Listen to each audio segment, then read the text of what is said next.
ओम शांति। 29/3/2025 के साकार अनमोल धारणा युक्त ईश्वरीय महावाक्य हैं। मीठे बच्चे, तुम्हें ज्ञान से अच्छी जागृति आई है। तुम अपने 84 जन्मों को निराकार और साकार बाप को जानते हो। तुम्हारा भटकना बंद हुआ है। क्वेश्चन, ईश्वर की गतमत न्यारी क्यों गाई हुई है? आंसर, क्योंकि वह ऐसी मत देते हैं जिससे तुम ब्राह्मण सबसे न्यारे बन जाते हो। तुम सबकी एक मत हो जाती है। दूसरा, ईश्वर है ही जो सबकी सद्गति करते हैं, पुजारी से पूज्य बनाते हैं, इसलिए उनकी मत न्यारी है। शिव बाबा की गतमत न्यारी है जिसे तुम बच्चों के सिवाय कोई समझ नहीं सकता। ओम शांति। तुम बच्चे जानते हो, बच्चों की अगर तबीयत ठीक नहीं होगी तो बाप कहेंगे भल यहाँ सो जाओ। इसमें कोई हर्जा नहीं, क्योंकि सिक्की लदे बच्चे हैं ना। अर्थात 5000 वर्ष बाद फिर से आकर मिले हैं। किसको मिले हैं? बेहद के बाप को। यह भी तुम बच्चे जानते हो, जिनको निश्चय है बरोबर हम बेहद के बाप से मिले हैं, क्योंकि बाप होता ही है एक हद का और दूसरा बेहद का। दुख में सब बेहद के बाप को याद करते हैं, सतयुग में एक ही लौकिक बाप को याद करते हैं, क्योंकि वहाँ है ही सुख धाम। लौकिक बाप उसको कहा जाता है जो इस लोक में जन्म देता है। परलौकिक बाप तो एक ही बार आकर तुमको अपना बनाते हैं। तुम रहने वाले भी बाप के साथ अमर लोक में हैं, जिसको परलोक परमधाम कहा जाता है। वह है परे ते परे धाम। स्वर्ग को परे ते परे नहीं कहेंगे। स्वर्ग नरक यहाँ ही होता है। नई दुनिया को स्वर्ग, पुरानी दुनिया को नरक कहा जाता है। अभी है पतित दुनिया। पुकारते भी हैं, हे पतित पावन आओ। सतयुग में ऐसे नहीं कहेंगे।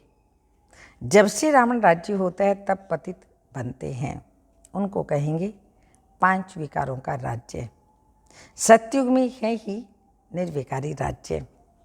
भारत की कितनी जबरदस्त महिमाएं हैं, परंतु विकारी होने के कारण भारत की महिमा को जानते नहीं। भारत संपूर्ण निर्विकारी था जब यह लक्ष्मी नारायण राज्य करते थे। अभी वह राज्य नहीं है। वह राज्य कहाँ गया, यह पत्थर बुद्धियों को मालूम नहीं। और सभी अपने अपने धर्म स्थापकों को जानते हैं। एक ही भारतवासी है जो अपने धर्म को नहीं जानते, न धर्म स्थापक को जानते, और धर्म वाले अपने धर्म को जानते हैं। परंतु बाबा कहते परंतु वह फिर कब स्थापन करने आएंगे ये नहीं जानते।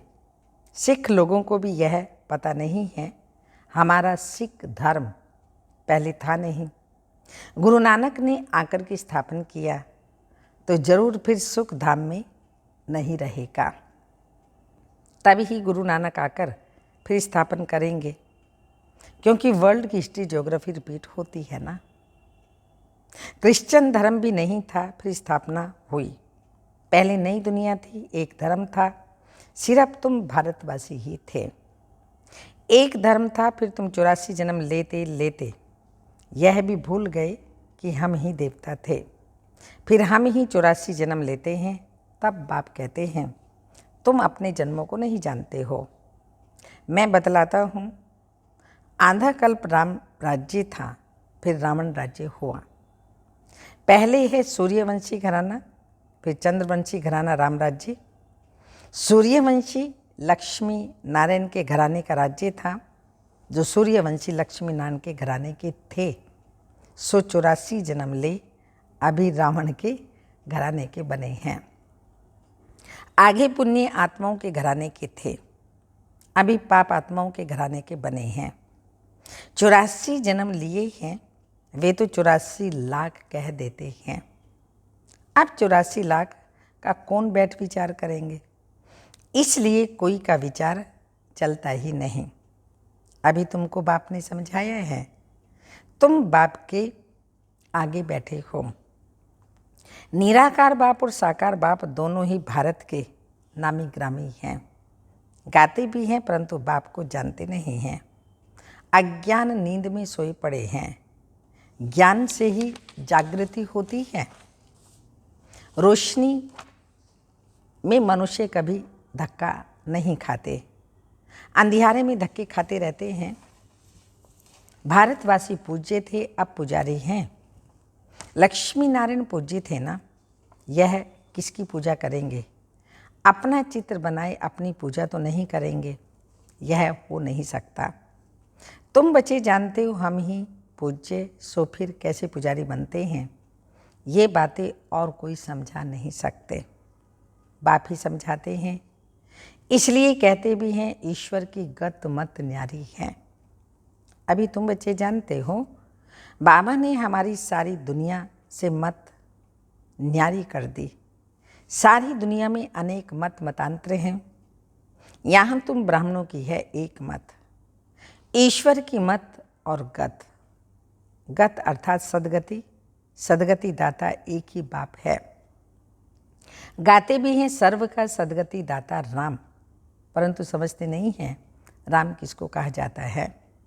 कहेंगे जिधर देखो राम ही राम रहता है, इसको कहा जाता है अज्ञान अंधियारा। अंधियारे में दुख है, सोचने में सुख है। अंधियारे में ही पुकारते हैं ना, बंदगी करना माना बाप को बुलाना, भीख मांगते हैं ना। देवताओं के मंदिर में जाकर भीख मांगना हुआ ना। सतयुग में भीख मांगने की दरकार नहीं, भिखारी को इनसॉल्वेंट कहा जाता है। सतयुग में तुम कितने सॉल्वेंट थे, उसको कहा जाता है सॉल्वेंट। भारत अभी इनसॉल्वेंट है, यह भी कोई समझते नहीं।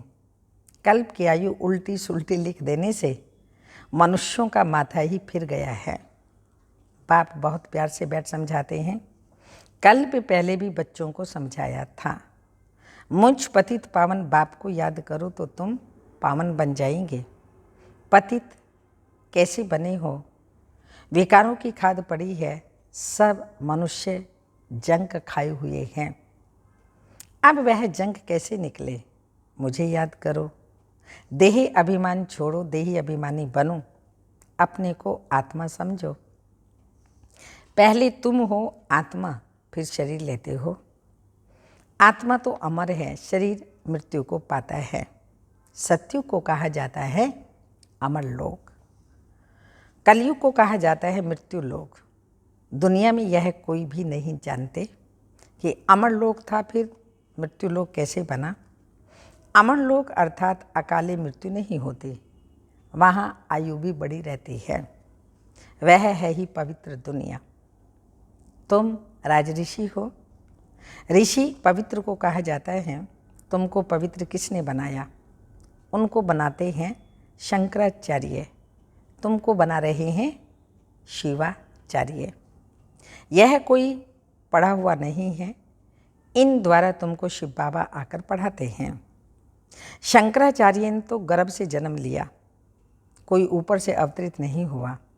बाप तो इसमें प्रवेश करते हैं, आते हैं जाते हैं, मालिक हैं, जिस में चाहे उनमें जा सकते हैं। बाबा ने समझाया कोई का कल्याण करने अर्थ मैं भी प्रवेश कर लेता हूँ। आता तो पति तन में ही होना, बहुतों का कल्याण करता हूँ। तो बच्चों को समझाया है माया भी कम नहीं है। कभी कभी ध्यान में माया प्रवेश कर उल्टा सुल्टा बुलवाती रहती है, इसलिए बच्चों को बहुत संभाल करनी है। कईयों में जब माया प्रवेश कर लेती है तो कहते हैं मैं तो शिव हूँ, फलाना हूँ, तो माया बड़ी शैतान है। समझदार बच्चे अच्छी रीति समझ जाएंगे कि यह किसका प्रवेश है, नहीं कौन आत्मा शरीर में आई है। शरीर तो इनका मुकर्रर यह है ना, फिर दूसरे का हम सुने ही क्यों? अगर सुनते हो तो बाबा से पूछो ये बात राइट है व नहीं। बाप झट समझा देंगे। कई ब्राह्मणियाँ भी इन बातों को समझ नहीं सकती कि ये क्या हैं। कोई में तो ऐसी विशेषता होती है जो ऐसी प्रवेशता होती है जो चमाट भी मार देते हैं, गालियाँ भी देने लग पड़ते हैं, ऐसी सी आत्माएं भी प्रवेश कर लेती हैं। अब बाप थोड़ी गाली देंगे, इन बातों को भी कई बच्चे समझ नहीं सकते। फर्स्ट क्लास बच्चे भी कहाँ कहाँ भूल जाते हैं। सब बातें पूछनी चाहिए, क्योंकि बहुतों में माया प्रवेश कर लेती है। फिर ध्यान में जाकर क्या क्या बोलते रहते हैं, इसमें भी बड़ा संभलना चाहिए। बाप को पूरा समाचार देना चाहिए। फलाने में मम्मा आती है, फलाने में बाबा आते हैं। इन सब बातों को छोड़ बाप का एक ही फरमान है, माँ में कम याद करो। बाप को और सृष्टि चक्र को याद करो। रचयिता और रचना का सिमरन करने वाले की शक्ल सदैव हर्षित रहेगी। बहुत हैं जिनका सिमरन होता ही नहीं। बहुत बच्चे ऐसे हैं जो सिमरन नहीं कर सकते। कर्म बंधन बड़ा भारी है। विवेक कहता है जबकि बेहद का बाप मिला है, कहते मुझे याद करो, तो फिर क्यों ना हम याद करें। कुछ भी होता है तो बाप से पूछो, बाप समझाएंगे। कर्म भोग तो अभी रहा हुआ है ना। कर्मातीत अवस्था हो जाएगी तो फिर तुम सदैव हर्षित रहेंगे। तब तक कुछ ना कुछ होता है। यह भी जानते हो मिर्वा मौत मलों का शिकार। विनाश होना है, तुम फरिश्ते बनते हो, बाकी थोड़े दिन इस दुनिया में हो, फिर तुम बच्चों को यह स्थूल वतन भासेगा ही नहीं। अच्छा ही नहीं लगता है दुनिया में क्या क्या हो रहा है, लगता है अब तो बाबा के पास जाएं। तो बाबा कहते स्थूल वतन का भरोसा नहीं, सूक्ष्म वतन और मूल वतन भासेगा। सूक्ष्म वतनवासियों को कहा जाता है फरिश्ते। वह बहुत थोड़ा समय बनते हो, जबकि तुम कर्मातीत अवस्था को पाते हो। सूक्ष्म वतन में हड्डी मांस होता नहीं। हड्डी मांस नहीं तो बाकी क्या रहा, सिर्फ सूक्ष्म शरीर होता है। ऐसी नहीं कि निराकार बन जाते हैं, नहीं। सूक्ष्म वतन आकार रहता है। वहाँ की भाषा मूवी चलती है। आत्मा आवाज़ से परे है।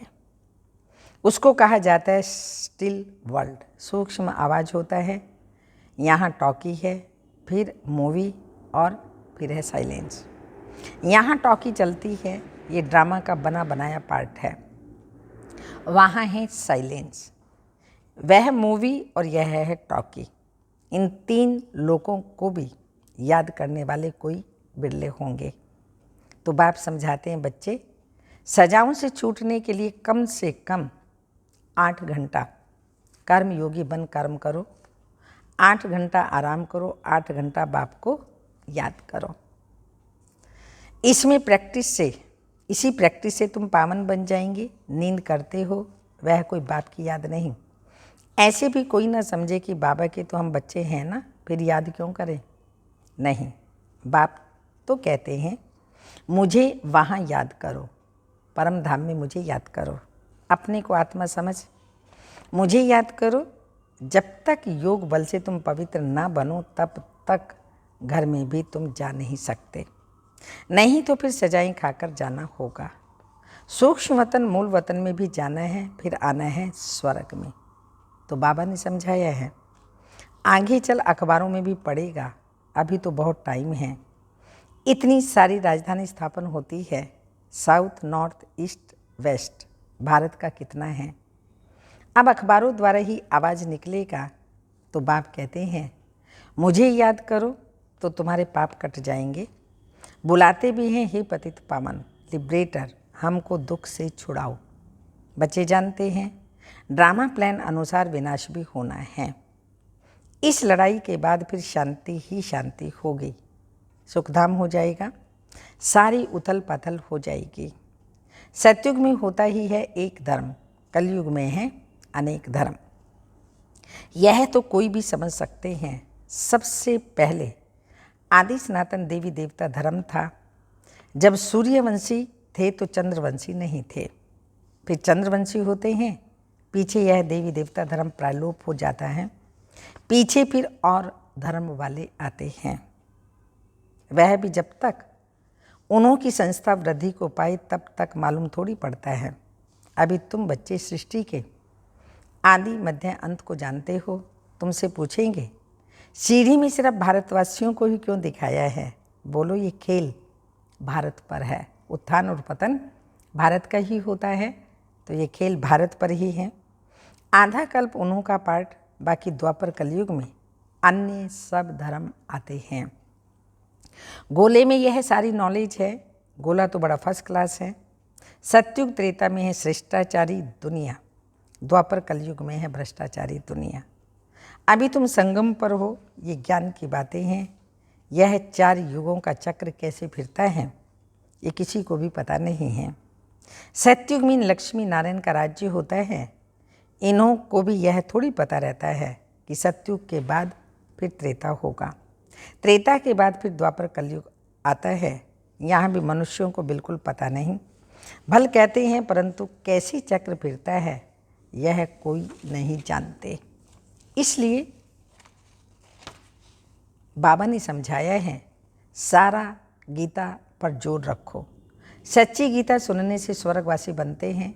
वहाँ शिव बाबा खुद सुनाते हैं, यहाँ शिव बाबा खुद सुनाते हैं, वहाँ मनुष्य पढ़ते हैं। गीता भी सबसे पहले तुम पढ़ते हो। भक्ति में भी पहले पहले तो तुम जाते हो। शिव के पुजारी पहले तुम बनते हो। तुमको पहले पहले पूजा करनी होती है अव्यभिचारी। एक शिव बाबा की सोमनाथ मंदिर और किसी की ताकत थोड़ी है। सोमनाथ मंदिर और किसी की ताकत थोड़ी है बनाने की। ब्रह्मा बाबा ने बनाया ना, विक्रमादित्य राजा बन के। बोर्ड पर कितने प्रकार की बातें लिख सकते हो। यह भी लिख सकते हैं भारतवासी सच्ची गीता सुनने से सचखंड के मालिक बनते हैं। अभी तुम बच्चे जानते हो हम सच्ची गीता सुनकर स्वर्गवासी बन रहे हैं। जिस समय तुम समझते हो तो कहते हैं हाँ बरोबर ठीक है। बाहर गए खलास, वहाँ की वहाँ रही। अच्छा, मीठे मीठे सिक्के लदे बच्चों प्रति माता पिता बाप दादा का याद प्यार। Good morning, diamond morning. रूहानी बाप की रूहानी बच्चों को नमस्ते। हम रूहानी बच्चों की रूहानी माता पिता बाप दादा को याद प्यार। गुड मॉर्निंग, डायमंड मॉर्निंग, ओम नमस्ते। धारणा के लिए मुख्य सार हैं, रचयिता और रचना का ज्ञान सिमरन कर सदा हर्षित रहना है। याद की यात्रा से अपने पुराने सब कर्म बंधन काट कर्मातीत अवस्था बनानी है। सेकंड पॉइंट, ध्यान दीदार में माया की बहुत प्रवेशता होती है, इसलिए संभाल करनी है। बाप को समाचार दे राय लेनी है, कोई भी भूल नहीं करनी है। वरदान, अपनी शुभ भावना द्वारा निर्बल आत्माओं में बल भरने वाले सदा शक्ति स्वरूप भव। सेवाधारी बच्चों की विशेष सेवा है स्वयं शक्ति स्वरूप रहना और सर्व को शक्ति स्वरूप बनाना, अर्थात निर्बल आत्माओं को बल भरना। इसके लिए सदा शुभ भावना और श्रेष्ठ कामना स्वरूप बनो। शुभ भावना का अर्थ यह नहीं है कि किसी में भावना रखते रखते उसके भावना में आ जाओ, ये ग्लानि नहीं करना। शुभ भावना भी बेहद की हो, ये गलती नहीं करना। बाबा ने कहा भावना भी शुभ भावना हो। एक के प्रति विशेष भावना भी नुकसानकारक है। सब बराबर है, बेहद में है, तो ये हद की दृष्टि, एक के प्रति 2-3 के प्रति तो ये हद की दृष्टि हो जाती है। बाबा कहते बच्चे बेहद की दृष्टि बनाओ। शुभ भावना भी बेहद की हो, एक के प्रति विशेष भावना भी नुकसानकारक है। इसलिए बेहद में स्थित हो निर्बल आत्माओं को अपनी प्राप्त हुई शक्तियों से शक्ति स्वरूप बनाओ। स्लोगन, अलंकार ब्राह्मण जीवन का श्रृंगार है, इसलिए अलंकारी बनो, देह अहंकारी नहीं बनो। अलंकार ब्राह्मण जीवन का श्रृंगार है, इसलिए अलंकारी बनो, देह अहंकारी नहीं। अव्यक्त इशारे, सत्यता और सभ्यता रूपी कल्चर को अपनाओ। कई बच्चे कहते हैं वैसे क्रोध नहीं आता, लेकिन कोई झूठ बोलता है तो क्रोध आ जाता है। उसने झूठ बोला, आपने क्रोध से बोला, तो दोनों में राइट कौन? कई चतुराई से कहते हैं हम क्रोध नहीं करते, हमारा आवाज़ ही बड़ा है। आवाज़ ही ऐसा तेज है, लेकिन जब साइंस के साधनों से आवाज़ को कम और ज़्यादा कर सकते हैं, तो क्या साइलेंस की पावर से अपनी आवाज़ की गति को धीमी या तेज नहीं कर सकते हो? ओम शांति।